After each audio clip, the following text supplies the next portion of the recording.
আজ 25শে বৈশাখ, কবিগুরু রবীন্দ্রনাথ ঠাকুরের জন্মদিন। সেই উপলক্ষে আমার তাঁরই লেখা একটি কবিতা আবৃত্তি করে আপনাদের শোনাচ্ছি। অনন্ত প্রেম। তোমার এই যেন ভালোবাসিয়াছি শতরূপে শতবার, জনমে জনমে যুগে যুগে অনিবার। চিরকাল ধরে মুগ্ধ হৃদয়ে গাঁথিয়াছে গীতহার, কত রূপ ধরে পড়েছ গলায়, নিয়েছ সে উপহার। জনমে জনমে যুগে যুগে অনিবার।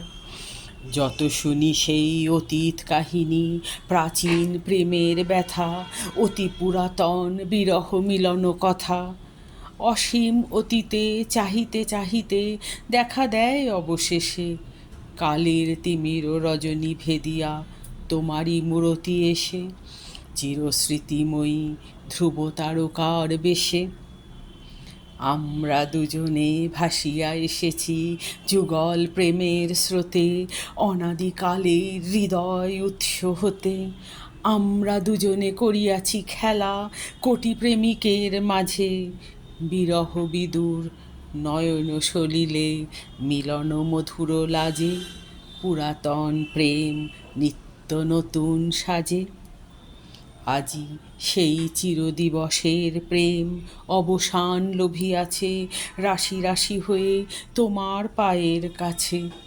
নিখিলের সুখ নিখিলের দুঃখ, নিখিল প্রাণের প্রীতি, একটি প্রেমের মাঝারে মিশেছে সকল প্রেমের স্মৃতি, সকল কালের সকল কবির গীতি।